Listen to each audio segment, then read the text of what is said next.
of Mundane Podcast. One show rises from the ashes. Critics are calling it outrageous. Podcasts, as we know it, will never be the same again. Tonight, prepare for an epic journey where every step could be your last. The destination, a place where no maps can show. The mission, to rise above the rest. The danger, unimaginable. The reward, a shit ton of weed and laughs. It's going to blow your mind. This is 2B Bloods.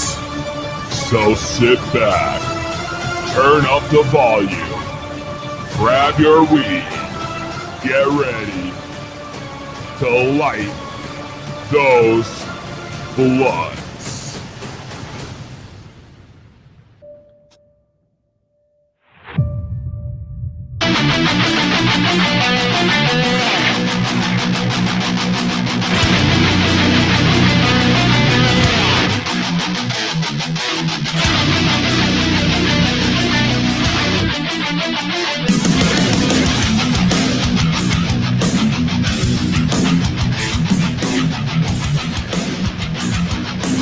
That's right, baby. 2B Blood Podcast. We are live with a very special NXT Takeover WARGAMES recap. Joining me, the resident wrestling expert. He is none other than the smartest mark in the world, ladies and gentlemen, the Scott. What's up, Scott? What's up, PZ? I'm here, baby. You know, it's the 2B Bluntin', always stunting, heart stopping, bottle popping. You know, the time ain't necessarily the same, but we gotta talk NXT Takeover WARGAMES. Let's go. All right, WARGAMES, and what an event it was from start to finish. Non-stop action, not to take TNA's old, motto there, but from beginning to end, it was a hell of a show. I honestly was surprised. There was a lot of matches I thought were not going to be that great. Not a lot of matches because there was only really 4 on the card or 5, but I really thought always 5. Yeah, right. You're right. Well, you wouldn't know, Scott. You would know. But it was honestly good. The ending was predictable. We're going to talk more about this. I don't want to jump ahead. I'm excited. Scott, overall thoughts on the show. What do you think, man? Dude, I with the exception of like one match I really didn't care for, I thought it was great. I mean, takeovers never disappoint. We've been to several takeovers live, and they're just tremendous. So I thought it was a really good show. I honestly will agree with you. It's just there was a couple things in between we're going to talk about, but the way they kicked off the show with the women's WARGAMES match, oh my God. Yeah, dude. Scott, you said it best via text. You said it best. You said, you know what? This women's match, fire. Dude, fire. Incredible. And it's like when they have a show with 2 WARGAME matches, you kind of got to spread them out. So obviously you're going to kick off the show with one. It's just, do you do it with the men or do the women? But like the women set the bar. I mean, like that was amazing. And I thought last year's women's WARGAMES, the first women's WARGAMES match, was absolutely amazing. This was like on the same level, if not maybe even better. I would agree with you, man. All 8 women put on a hell of a show. The match started out real hot. First people in, you already know Dakota Kai. And I thought Dakota Kai, she put on a great showing. I thought for sure she was going to get injured, man. That woman is known for injuries, especially with those knees. Nuts. I'm a big Dakota Kai fan. I absolutely love her. But did you notice, like, before the match even started, Shotzi Blackheart had a brand new tank, and it shot out like a Nerf dart right at Dakota Kai? What was that? Bro, I don't know. I was like, what the fuck are they doing? She comes out in a tank, looks like taking shots at Rusev or something, you know? I don't know. I think they're going to start a WWE Power Wheels merchandise line or something with this Shotzi tank. Dude, you never know. That might be the case. And the women, just in general, I thought they started off hot. I thought Dakota Kai and Ember Moon really kicked off the match hot. And Ember Moon, she never fails to amaze me. I don't know what happened to her on the main roster, but she really showed out tonight during that match. What do you think? Oh, absolutely. And I like she's got this new look. She's like repackaged herself as she came back from this injury.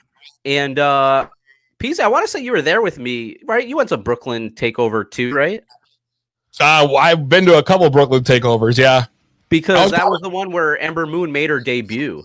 And yes. I remember that night, and I remember seeing her do that, it later known as the Eclipse, but that top rope Stone Cold Stunner. And I was like, oh my God, like I jumped out of my seat when she did it.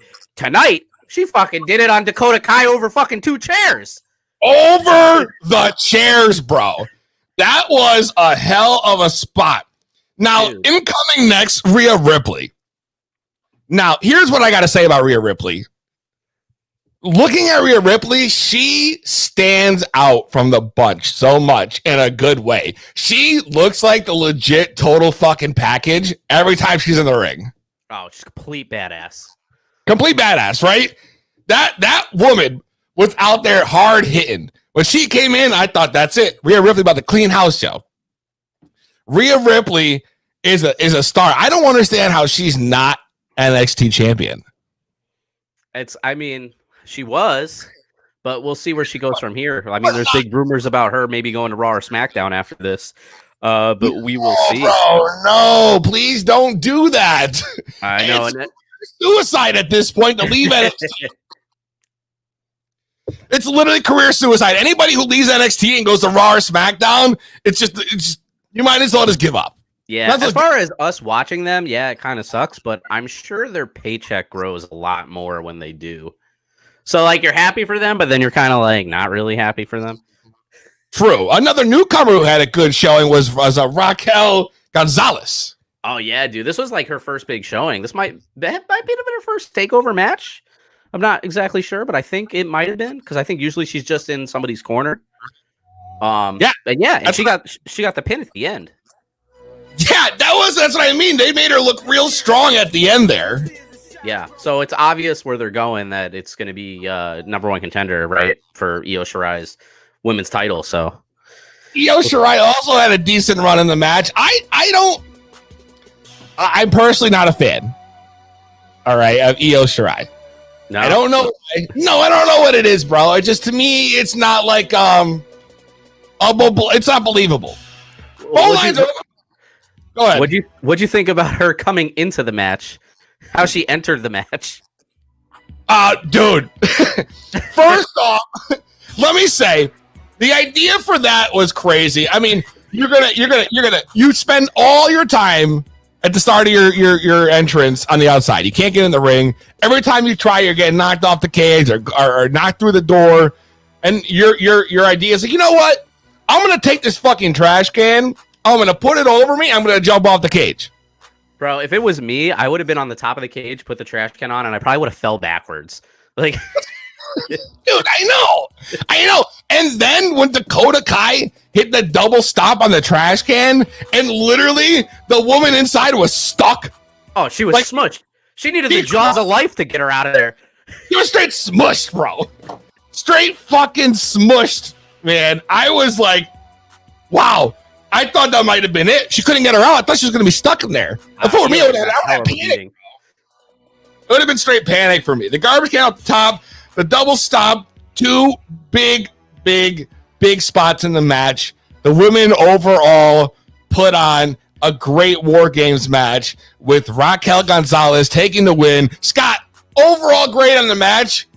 Untapped score. What would it be? Untapped? I'm going to give it a 4.75.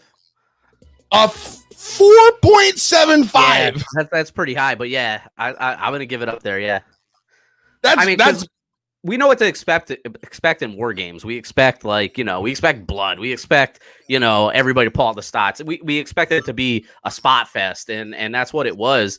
And you see the difference in it seems like, with two war game matches, it's like I think they have to go over what weapons are going to be in what matches because they don't want all the tables in one match. So obviously the tables were in the guys match. So this one ended with, instead of a table breaking in half, it was a ladder breaking in half. So it's the guys get the tables and the girls get the ladders and the kendo sticks.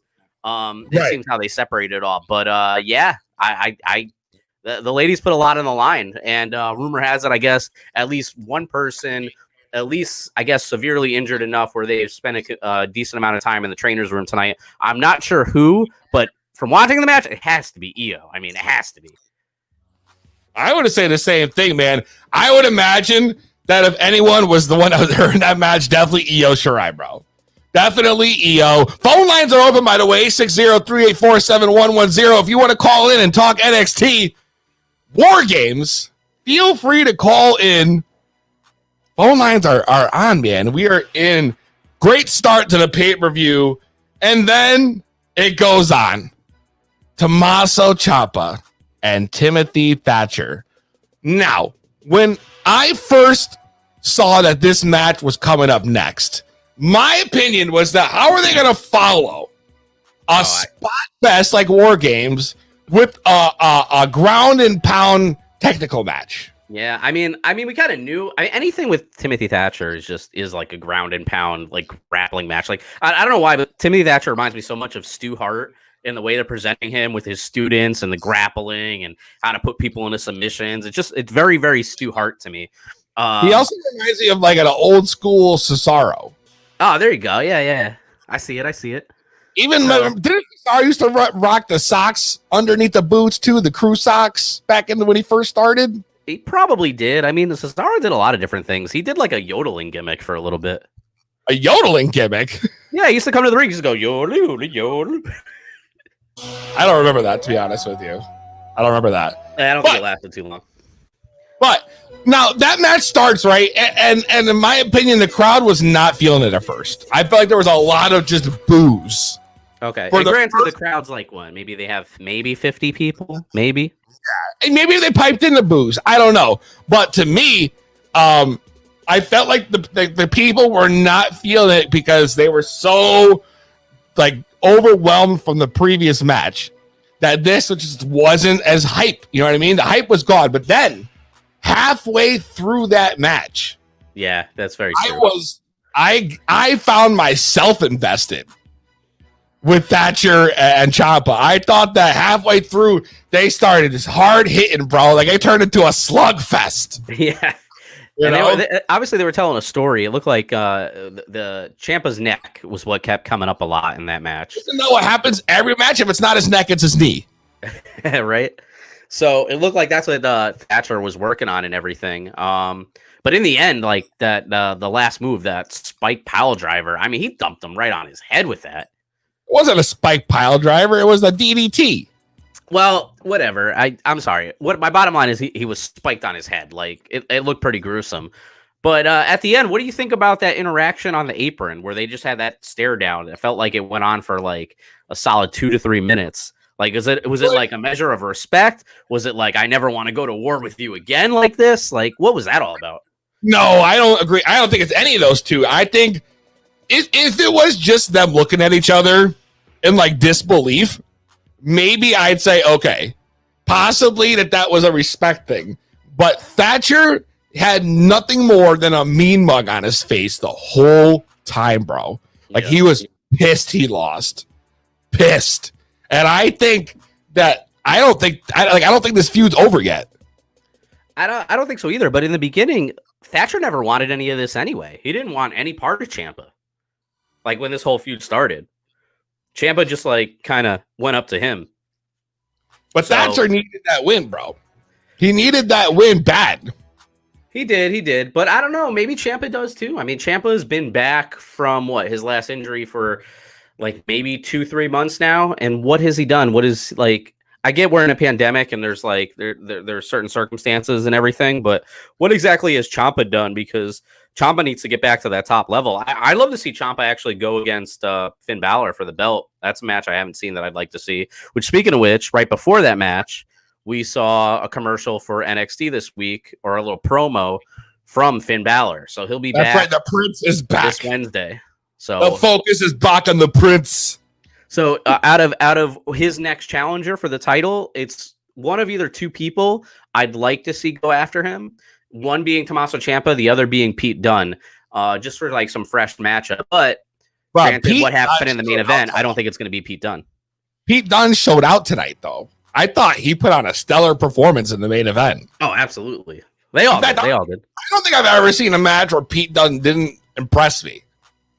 Like, his style is like right up my alley. That's the shit I like. High impact, hard hitting, and just overall slugfest. That guy earns the name the Bruiserweight. The first time I saw that, what was it? That UK tournament or that UK title tournament, whatever it was that they had a couple years ago. And it was Pete Dunne and Tyler Bate in the finals. And I was just like, both these guys are going to be stars. Like Pete Dunne, I was like, this guy is a great fucking heel. Like, great. And look what happened to Tyler Bate. Nowhere to be found anymore. Yeah, I don't know. I mean, I'm assuming he's overseas. So maybe he's on NXT UK, which I don't watch as much. But I'm assuming he's stuck over there on that NXT brand. But I don't know. We'll see.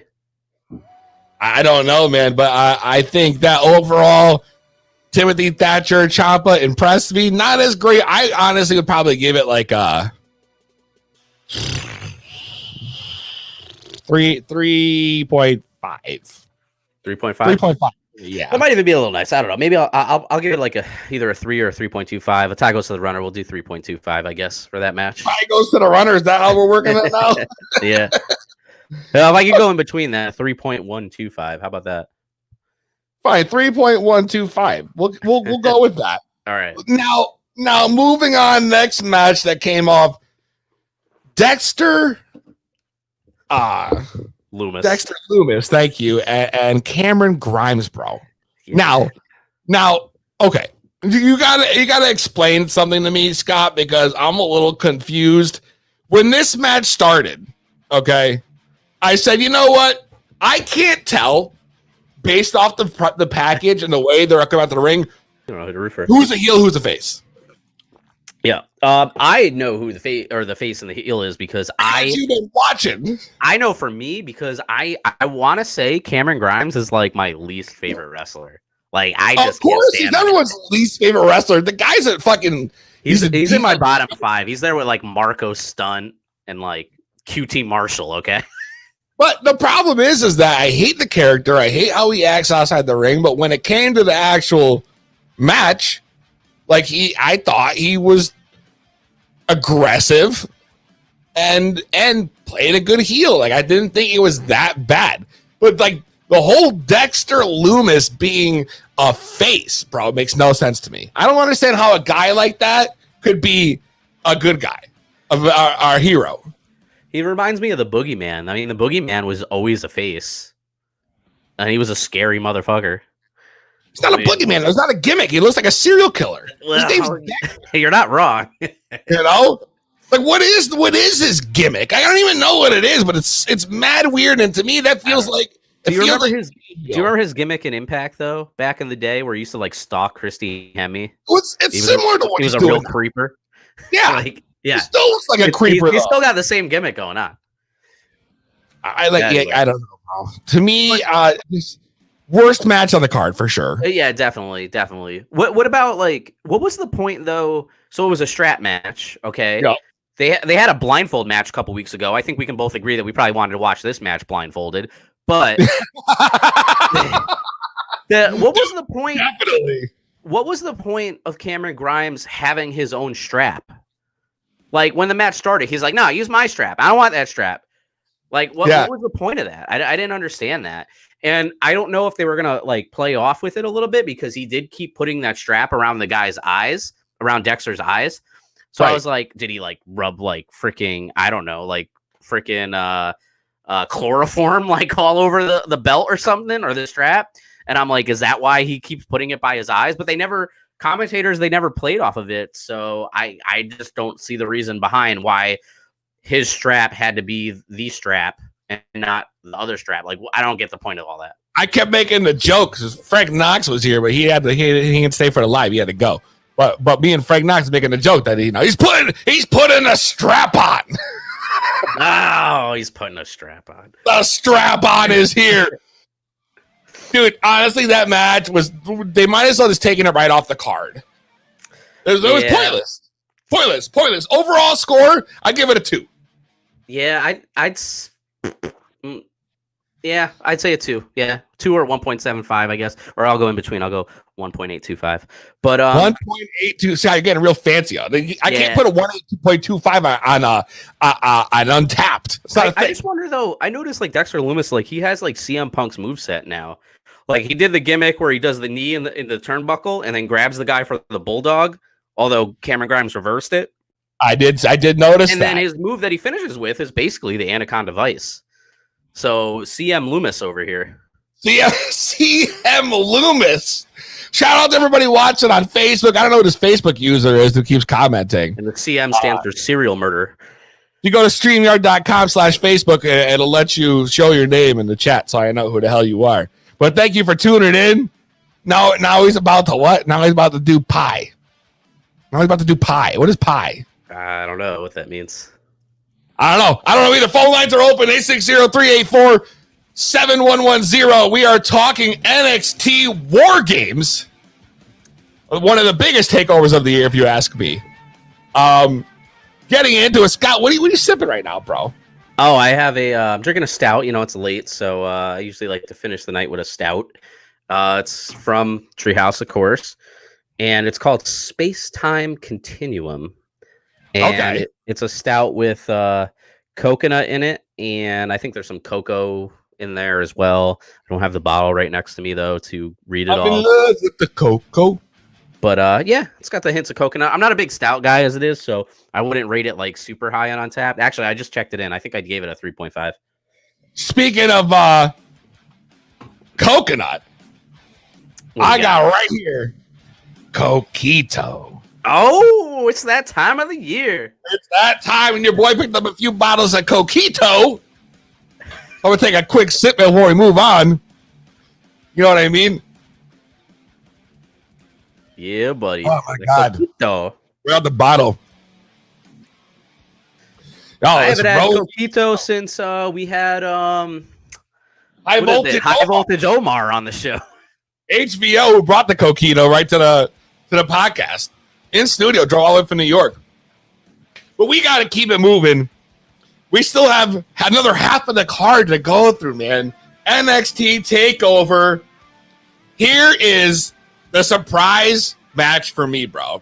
Before we get into the match, though. Okay, go right ahead.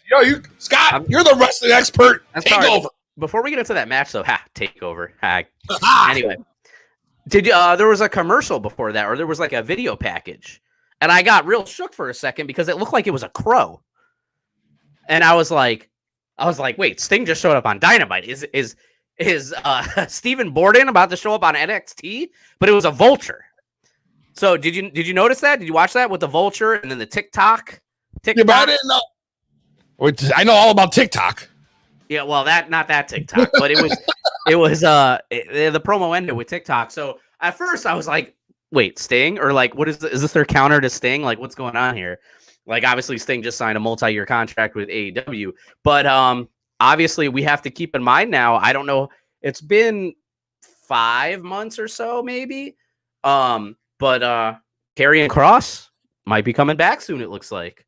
Oh, bro, I forgot. That dude went out with the injury right after he won the title. Yeah, dude. And that was like his first big match. And he came in guns blazing, that amazing entrance, Scarlett by his side. Like, this guy was ready to take over. And he did, and he won the belt, and then he had to forfeit it the next night. Immediately. Yeah, you knew he was hurt after that match. He had that shoulder injury. Yeah, so I guess maybe he's done with rehab, but it looks like soon, probably by next TakeOver, maybe. Maybe he's the one coming for the title, bro. Balor versus Karrion Kross, maybe. Yeah, that'll be something.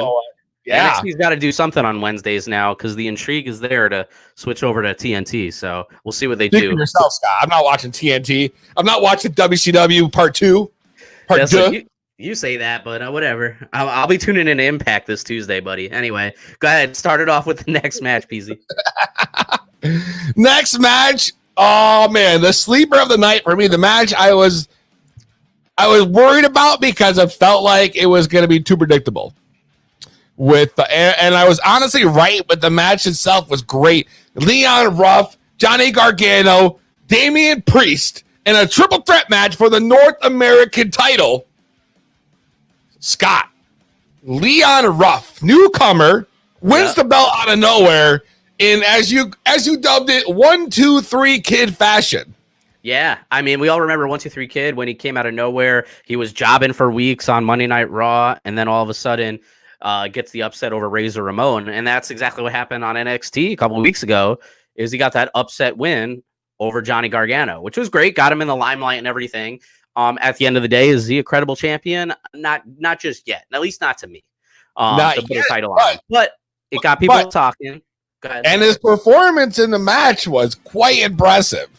Yeah, I'm not gonna lie. Like he's the one that needed the most out of this match because Priest has done Takeover before.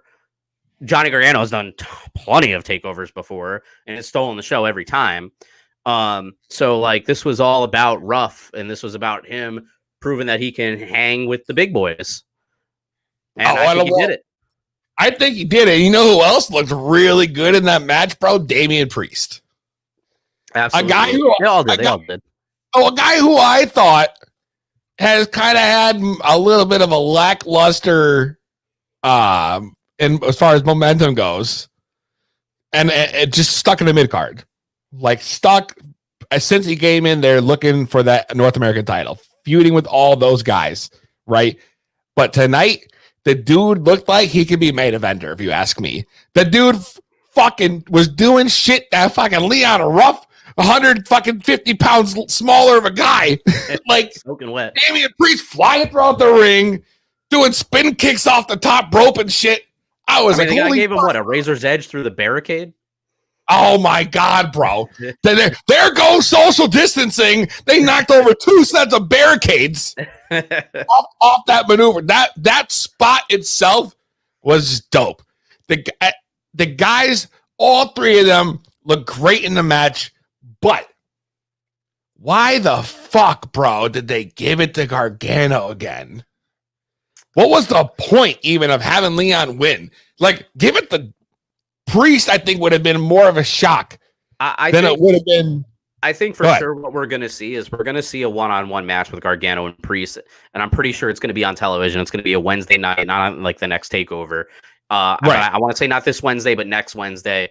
And I think a lot of times television with wrestling, you do this stuff on television to build to a pay-per-view. That's what you do. Right. But in this case, with this Wednesday night war that we're in, I almost feel like they're working the pay-per-views into their television. Like that Balor promo, they didn't air that till tonight on the pay-per-view to say tune in this Wednesday. And I'm pretty sure they're going to have this feud culminate in a match one-on-one Gargano and Priest on television, not at the next Takeover, just so they can have viewers tune into them and not tune over to see AEW. So we'll see, man. But the whole Ghostface thing, can we talk about that for a second? Oh, dude, can we? What? So you know where that started, right? Yeah, the movie Scream, bro. Yeah. 1998 or some shit. The movie Scream. That's where it started. I just want didn't you bring that up? If the payoff isn't David Arquette underneath the mask, then I don't want any part of this. No. And the worst part is the payoff was less than stellar in the form of Austin Theory. Now, I did kind of chuckle though when he took it off and said, it's me, Austin. It was me all along. I fucking got a good kick out of that. Yeah, bro. What a great tribute to the old Vince McMahon, Stone Cold, corporate ministry, the whole thing. The higher power. The higher power. Yes, the higher power. Exactly. We'll see. I'm pretty sure. You know what? This week on NXT, I'm just going to predict it right now. Gargano in theory against Ruff and Priest tag match. Pretty sure it's going to be on the show. If not this week, next week. Gargano's another guy, dude, stuck in mid card hell. Well, I mean, he's got that title now, though. Like that fucking that title's like upper mid card. Okay, upper mid card. There is no such thing. There is just the main title, the mid card title, and the tag titles. In NXT though, there's like that North American title can basically be the top tier. Like I disagree with you, Scott. How can you say that? That's your opinion, but like Gargano, yes, he's the North American champion right now. He's a former NXT champion. Okay. If you look at all the people that have been North American champion, with the exception of Leon Ruff and I guess Damian Priest, but they've all been NXT champion or Velveteen Dream as well. But like those are all guys that could be at that main event level. Right. I mean, do I agree with you? Yes. But I just feel like they have no clue what to do with Gargano anymore.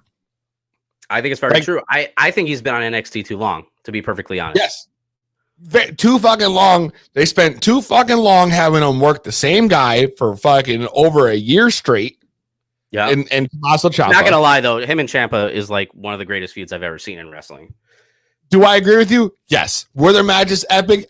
Yes. Was that whole thing from start to end epic? Yes. But as soon as it was over, they did not know what to do with either one of those guys. Yeah. You at least needed to get them on separate shows after that. Like, one just needed to be away from the other. But I don't know. It's interesting to see what would have happened if Ciampa didn't went down with that neck injury, because they were showing up on Raw and SmackDown as a tag team early last year. And that the neck injury played into effect. And then all of a sudden they weren't on Raw or SmackDown anymore. They were just both back in NXT. Right. Doing God knows what. They had no clue what to do with them. I just think Gargano winning the title was predictable. And to me, the guy just needs to get out of NXT completely. 100%. Get him out. Put him on the main roster. Do something with him. Because what you're doing now is, to me, fucking stale. And the whole thing with the fucking guys with the ghost face and the Scream outfits is if I may take a sound from your game show, Scott.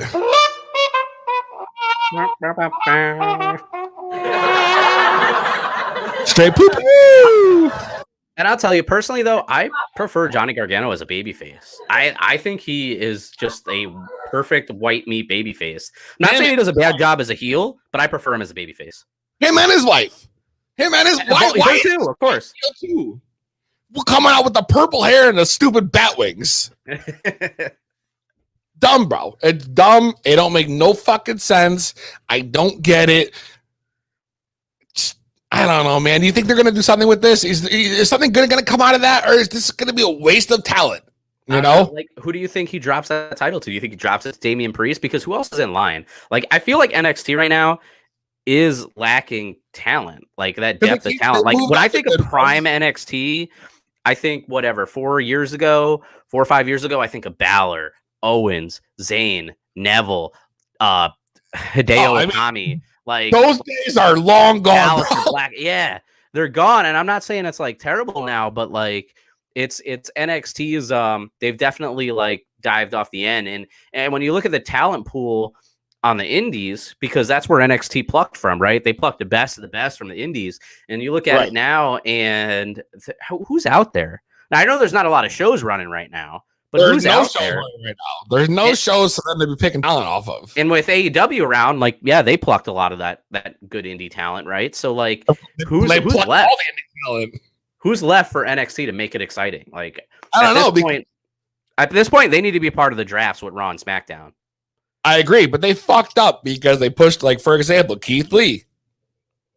They brought him up to the main roster. What's he doing right now? Well, he's got a special on 24 right now, WWE Network right now. Deal. Other than that, what's he doing on Raw or SmackDown?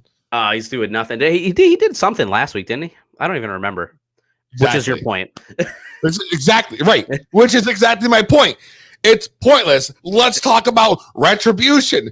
5 stellar talents coming out of NXT. Botch, bro. Yeah, A guy. let's not talk about Retribution. A guy like our guy, Dijakovic. I can never say his fucking name right. Like, he could have been the guy feuding for the title.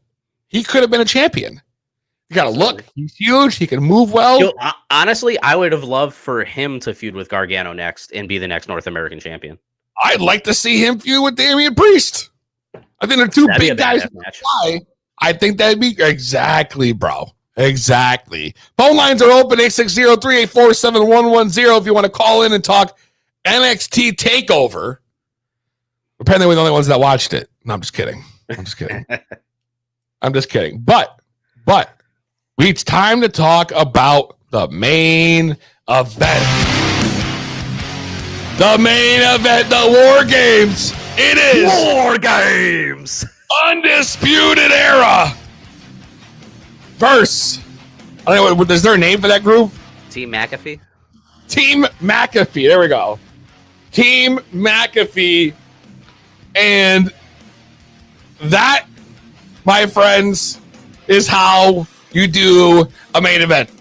What is that? Team McAfee. Is that a Pat McAfee, or is that's literally the virus software McAfee? That's the virus software.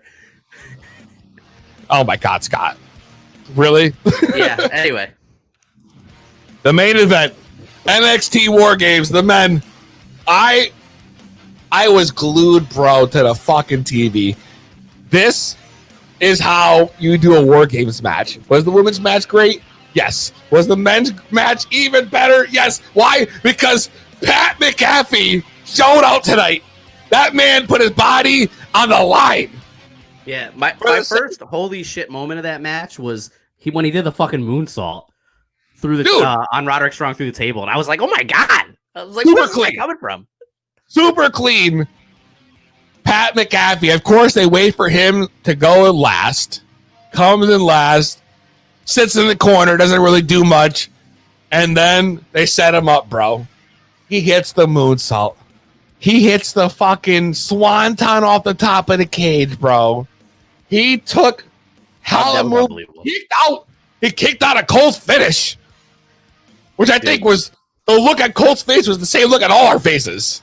McAfee, he reminds me, you know, a lot of Andy Kaufman. As in, he came from outside and he's so good at being bad. Like, that's who he reminds me of a lot of. But anyway. He's a great fucking heel, bro. He's a great heel. Pat McAfee and his team with Only Lorcan, Danny Burke, and Pete Dunne. The Bruiserweight. Yeah. Dude, what a great team. What a great bunch of heels. And I was thoroughly, and I thought there was a chance that they would win tonight. Dude, it was, I mean, very, very close, like back and forth. Like the match went on. They said, although I know it doesn't officially start till everybody's in the match, but that match went a solid, I think, 50 minutes, I want to say, at least. The women's match went an hour.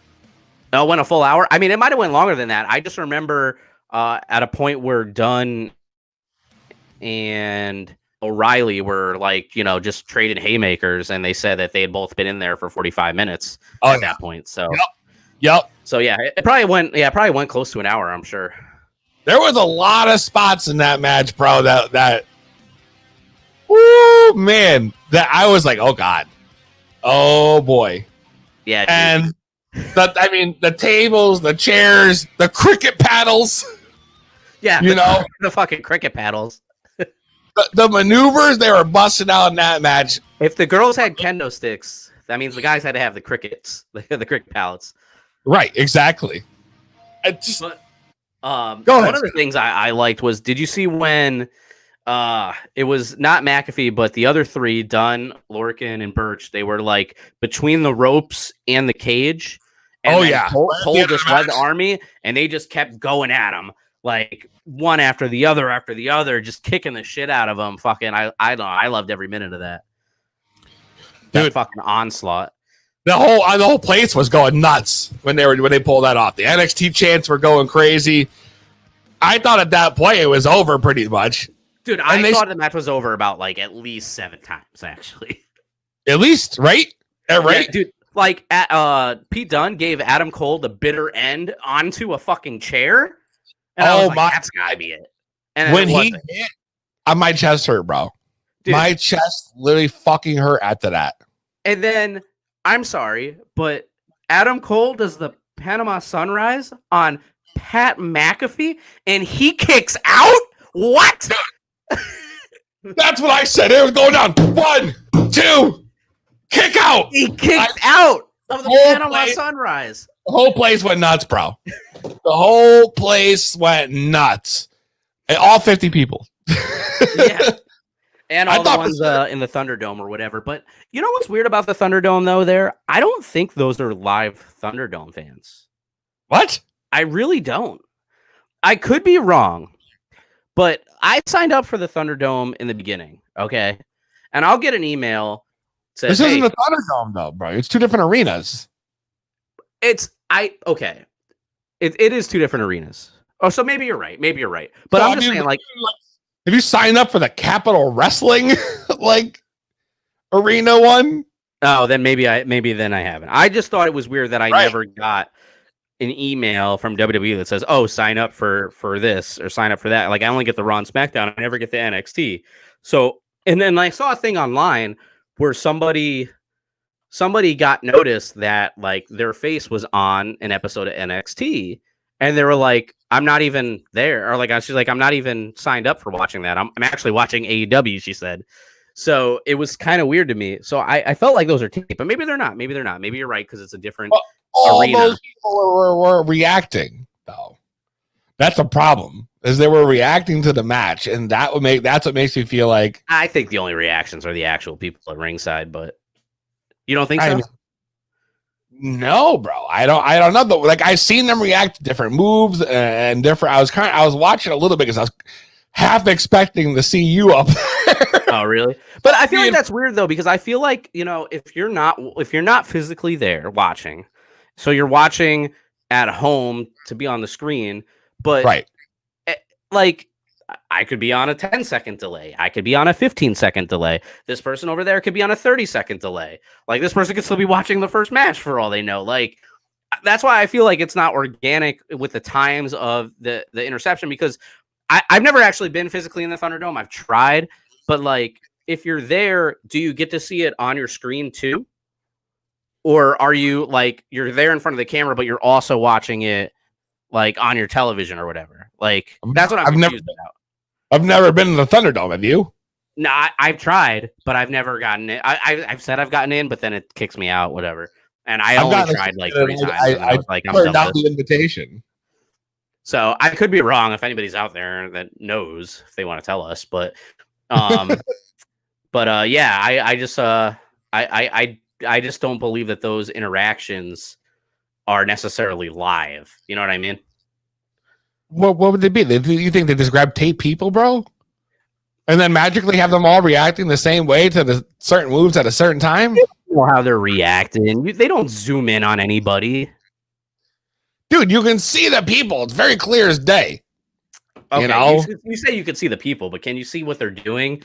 Can you see if they're going, yeah, no? Like you can. Oh, all right. Well, I don't pay attention to that. We're gonna have to pay attention on Wednesday. All right. Maybe during NXT and see what's going on. Right? Because they still doing it from the Capitol Wrestling Center, right? I watch AEW live though, so I'll have to watch it afterwards.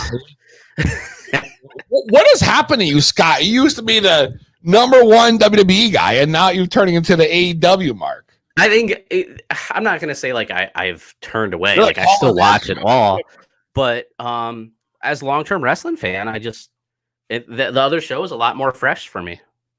What are you starting Outsiders next, bro? Jumping ship? You're jumping ship, Scott? Main event, though. Overall, main event. I Undisputed Era. I was waiting, honestly, for a surprise finish at the end. I'm kind of shocked that we didn't see any kind of tomfoolery. Yeah, I thought maybe we'd get a turn or something. I'm like, honestly, I was like, the Undisputed Era's had like a really good run. And I'm like, does NXT need to do something compelling?